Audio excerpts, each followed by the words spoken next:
ಅಪುತ್ರಸ್ಯ ಗತಂ ನಾಸ್ತಿ ಅಂತ. ಯಾರಿಗೆ ಮಕ್ಕಳಿರೋದಿಲ್ವೋ ಅವರಿಗೆ ಔರ್ಧ್ವ ದೈಹಿಕ ಕ್ರಿಯೆಗಳನ್ನ ಮಾಡಲಿಕ್ಕೆ ಯಾರು ಇರೋದಿಲ್ಲ ಅಂತ. ಹಾಗಾಗಿ ಔರ್ಧ್ವ ದೈಹಿಕ ಕ್ರಿಯೆಗಳನ್ನ ಮಾಡ್ಲಿಲ್ಲ ಅಂತಂದ್ರೆ ಸುಲಭವಾಗಿ ಹೇಳೋದು, ಅದು ಕಷ್ಟಪಡೋದು ಬೇಡ ಅಂದ್ರೆ ಅಪರ ಕರ್ಮಗಳು ಅಂತ. 16 ಸಂಸ್ಕಾರಗಳನ್ನ ಹಿಂದೂ ಲಾ ಹೇಳಿದೆ, ಗೊತ್ತಾಯ್ತಲ್ಲ. 16 ಸಂಸ್ಕಾರಗಳನ್ನ ಹೇಳಿದೆ. ಪುಂಸವನ, ಕಿವಿ ಚುಚ್ಚೋದು, ಅನ್ನಪ್ರಾಶನ ಇತ್ಯಾದಿ ಇತ್ಯಾದಿ ಎಲ್ಲ ಹೇಳಿ ಮದುವೆ ತನಕ ಬಂದು ನಿಂತ್ಕೊಂಡ್ಬಿಡುದು, ನಾಮಕರಣ ಇತ್ಯಾದಿಗಳ 16. ಅದಕ್ಕೆ ಸಾರ್ಥ ಷೋಡಶ ಸಂಸ್ಕಾರ ಅಂತ ಹೆಸರು. ಅದಾದ್ಮೇಲೆ no more rituals are prescribed. ಆಮೇಲೆ ಅವರು ದಂಪತಿಗಳಾಗಿ ಬೇರೆ ಬೇರೆ ಧರ್ಮ ಕಾರ್ಯಗಳನ್ನ ಮಾಡ್ಕೊಂಡು ಹೋಗ್ತಾರೆ. ಇನ್ಫ್ಯಾಕ್ಟ್ ಮೊದಲನೇ ಧರ್ಮ ಕಾರ್ಯ ಮಾಡ್ತಕ್ಕಂಥದ್ದು ದಂಪತಿಗಳಾದ್ಮೇಲೆ ಅಗ್ನಿಯನ್ನ ಕುರಿತು ಮಾಡ್ತಕ್ಕಂಥದ್ದು ಲಾಜಾ ಹೋಮ ಅಂತ. ಲಾಜ ಅಂದ್ರೆ ಅರಳು ಅಂತ. ಲಾಜ ಅಂದ್ರೆ ಅರಳು ಅಂತ. ಅರಳನ್ನ ಹಾಕ್ಸಿ ಹೋಮ ಮಾಡಿಸ್ತಕ್ಕಂಥದ್ದು ಲಾಜಾ ಹೋಮ ಅಂತ ಕರೀತಾರೆ. ಸೊ ಅಲ್ಲಿ ಇವರಿಬ್ಬರ ಮಧ್ಯೆ ಕವನೆಂಟ್ಸ್ ಇರುತ್ತೆ.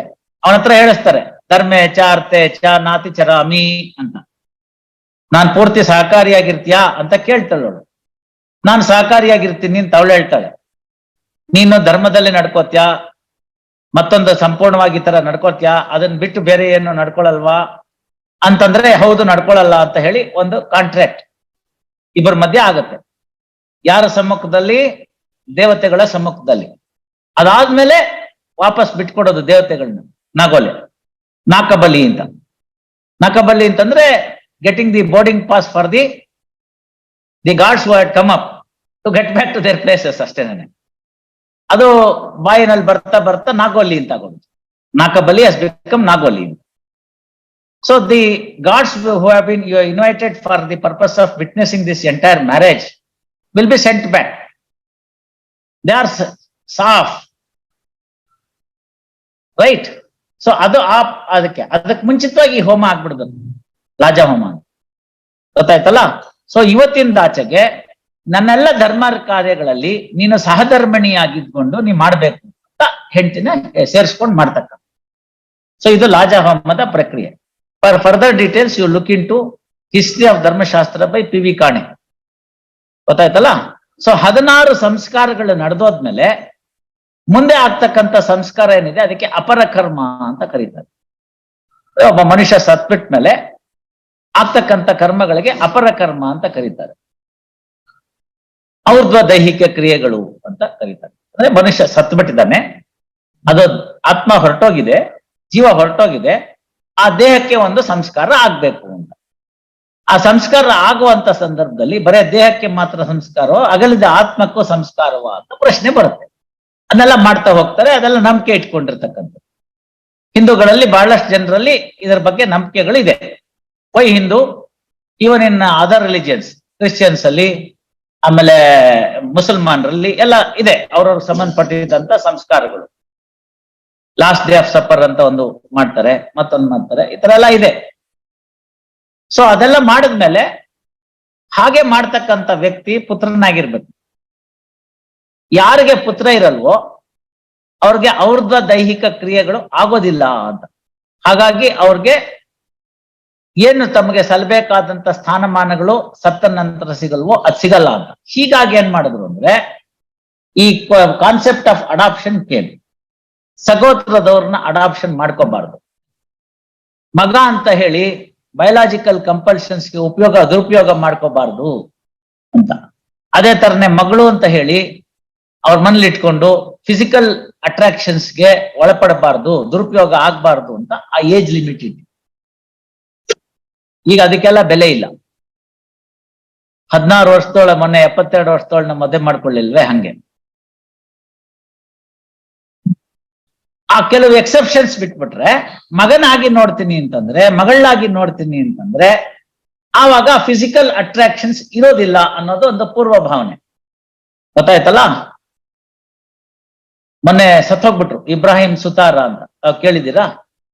ಕೇಳಿರ್ಲಿಕ್ಕಿಲ್ಲ. ಇತ್ತೀಚಿನ ದಿನಮಾನದಲ್ಲಿ ಬೆಳೆದು ಬಂದಂತ ಒಬ್ರು ಸೂಫಿ ಸಂತರು, ಮುಸಲ್ಮಾನರವರು, ಬಿಜಾಪುರ ಬಾಗಲಕೋಟೆ ಕಡೆಯವರು. ಅವರು ನಮ್ಮ ಎಲ್ಲ ವೇದಗಳನ್ನ ಅರ್ಥ ಮಾಡ್ಕೊಂಡು, ಅವರಲ್ಲಿರ್ತಕ್ಕಂಥ ಕುರಾನಿನ ಭಾಗನ ಅರ್ಥ ಮಾಡ್ಕೊಂಡು, ಇನ್ನಿತರ ಯಾವ್ದಾದ್ರು ಸಂಬಂಧಪಟ್ಟಿದ್ದಂತ ಶಾಸ್ತ್ರಗಳನ್ನ ಅದನ್ನೆಲ್ಲ ಸಂಬಂಧಪಟ್ಕೊಂಡು ಅದನ್ನೆಲ್ಲ ಸಮನ್ವಯ ಮಾಡಿ ಪ್ರವಚನಗಳನ್ನ ಹೇಳ್ತಿದ್ರು. ಅವರೊಂದು ಹಾಡು ಹೇಳ್ತಿದ್ರು, ಗುರುವಿನ ಕರುಣೆಯು ಆಗಬೇಕಾದರೆ ಗರ್ವವ ಬಿಡಬೇಕು ಅಂತ. ಅದರಲ್ಲಿ ಒಂದು ಸ್ಟ್ಯಾನ್ಸಾದಲ್ಲಿ ಪರಸ್ತ್ರೀಯನ್ನು ಪಾರ್ವತಿಯನ್ನು ಬೇಕು ಅಂತ ಹೇಳಿದ್ದಾರೆ. ಗೊತ್ತಾಯ್ತಲ್ಲ? ಬಸವಣ್ಣವರು 12ನೇ ಶತಮಾನದಲ್ಲಿ, ನಾನು ಸುತಾರ ಅವ್ರದ್ದು ಯಾಕೆ ಹೇಳಿದೆ ಅಂದ್ರೆ ಈಗಿನ ಶತಮಾನದಲ್ಲೂ ಪ್ರಸ್ತುತವಾಗಿರ್ತಕ್ಕಂಥದ್ದು ಅಂತ. If you take it off, half of your IPC will be lost. ಗೊತ್ತಾಯ್ತಲ್ಲ? ಪರಸ್ತ್ರೀಯನ್ನು ಪಾರ್ವತಿಯನ್ನೇ ಬೇಕು ಅಂತಂದ್ಬಿಟ್ಟು. ಹಾಗೆ ಬಸವಣ್ಣವರು ಹೇಳಿದ್ರು, ಹರಿವ ಹಾವಿಗೆ ಅಂಜೆ, ಗೊತ್ತಾಯ್ತಲ್ಲ, ಹಾರ್ಕೊಂಡೋಗುತ್ತಲ್ಲ ಹಾವು, ಉರಿವ ನಾಲಿಗೆ ಗಂಜೆ, ಬೆಂಕಿಯ ಕೆನ್ನಾಲಿಗೆ ಹೆದರ್ಕೊಳ್ಳೋದಿಲ್ಲ. ಇನ್ನು ಹೇಳ್ತಾ ಹೋಗ್ತಾರೆ, ಒಂದಕ್ಕಂಜೆ ಒಂದಕ್ಕೆ ಕಳಕುವೆ, ಯಾವ್ದಕ್ಕೆ ಹಂಗಾರೆ ಹೆದರ್ಕೋತೆ ಅಂತ. ಪರಸ್ತ್ರೀ ಪರಧನಕ್ಕೆ ಅಂತ. ಯಾರು? ಬಸವಣ್ಣವರು. ತಿಳಿತೆ? ಹಾಗೆ ಪ್ರತಿ ಧರ್ಮದಲ್ಲಿ ಯಾಕೆ ಅಷ್ಟು ಭಾಗ ಬರುತ್ತೆ ಅಂತಂದ್ರೆ, you must see 3rd century text Manusmriti, it has classified the crime into 2 portions. ಅಪರಾಧ ಅನ್ನೋದು ಇವಾಗಿನ ನಮ್ಮ ಇವತ್ತಿನ ಪ್ರಸ್ತುತದಲ್ಲಿರ್ತಕ್ಕಂಥ ಯಾವುದೇ IPC CRPC ನಲ್ಲಿ ಡಿಫೈನ್ ಆಗ್ಲಿಲ್ಲ ವಾಟ್ಸ್ ಎ ಕ್ರೈಮ್ ಅಂತ. You can go back and see. Time constraint. ಹೆಣ್ಣು ಮಕ್ಕಳನ್ನ ತಗೊಳ್ಬೇಕಾದ್ರೆ ಕೆಲವು ರಿಸ್ಟ್ರಿಕ್ಷನ್ಸ್, ಗಂಡು ಮಕ್ಕಳನ್ನ ತೆಗೆದುಕೋಬೇಕಾದ್ರೆ ಕೆಲವು ರಿಸ್ಟ್ರಿಕ್ಷನ್ಸ್. ಪ್ರಮುಖವಾಗಿ age of the adopted father or ಮದರ್ಗೆ ಇಷ್ಟಿರ್ಬೇಕು ಅಂತ. ಉದ್ದೇಶ ಏನು ಅಂದ್ರೆ ಅಡಾಪ್ಷನ್ ಅಂತ ತಗೊಂಡು ಅವ್ರನ್ನ ಫಿಸಿಕಲಿ ಎಕ್ಸ್ಪ್ಲಾಯ್ಟ್ ಮಾಡಬಾರ್ದು ಅನ್ನೋ ಉದ್ದೇಶ. ಹೀಗೆ ಅಪುತ್ರಸ್ಯ ಗತಂ ನಾಸ್ತಿ ಬಂದಾಗ, ಅಡಾಪ್ಷನ್ ಅನ್ನ ತಗೊಂಡಾಗ 56 ಆಕ್ಟ್ ಮುಂಚೆ ಇದ್ದಿದ್ದಂಥದ್ದು ಅಡಾಪ್ಷನ್ಗೆ ಕೆಲವು ಸೆರೆಮನೀಸ್ ಹೇಳಿದ್ವಿ. ಅದರಲ್ಲಿ ಪ್ರಮುಖವಾಗಿರ್ತಕ್ಕಂಥ ಸೆರೆಮನಿ ಅಂದ್ರೆ ದತ್ತಕ ಹೋಮ ಅಂತ. Natural biological father and mother ಆ ಮಗುವನ್ನ ಹೋಮಕ್ಕೆ ಮುಂಚೆ ತಮ್ಮ ತೊಡೆ ಮೇಲೆ ಕೂಡಿಸ್ಕೊಂಡು, ನಮ್ಮಿಬ್ಬರ ಒಂದು ಸಂಬಂಧದಿಂದ ಬೆಳೆದು ಬಂದಂತ ಈ ಮಗುವನ್ನ ನಿಮ್ಮಿಬ್ಬರಿಗೆ ಈಗ ಇನ್ ಮುಂದಕ್ಕೆ ಒಪ್ಪಿಸ್ಬಿಡ್ತಾ ಇದ್ದೀವಿ ಅಂತ ಹೇಳಿ ಆ ಯಾರು ಅಡಾಪ್ಟೆಡ್ ಫಾದರ್ ಮದರ್ ಇರ್ತಾರೆ ಅವರ ತೊಡೆ ಮೇಲೆ ಕೂಡಿಸ್ತಕ್ಕಂತ ಒಂದು ಪದ್ಧತಿ ಇತ್ತು, ಅಗ್ನಿಸಾಕ್ಷಿಯಾಗಿ ಅಂತ. ಸೊ ಅದು ದತ್ತಕ ಹೋಮದ ಭಾಗ. ಇಂಥವರ ಹೊಟ್ಟೆಯಲ್ಲಿ ಹುಟ್ಟಿದಂತ ನೀನು ಇನ್ ಮುಂದಕ್ಕೆ ಇವರ ರಿಲೇಶನ್ಶಿಪ್ ನ ಕಳ್ಕೊಂಡು ಇವ್ರ ಜೊತೆಗೆ ತಂದೆ ತಾಯಿಯಾಗಿರ್ತೀಯ ಅಂತ. ಸುಮ್ನೆ ನಮ್ಮನೆಗಿರ್ತೀನಿ ಅಂದ್ರೆ ಯಾಕೆ ಬಿಡ್ತಾರೆ?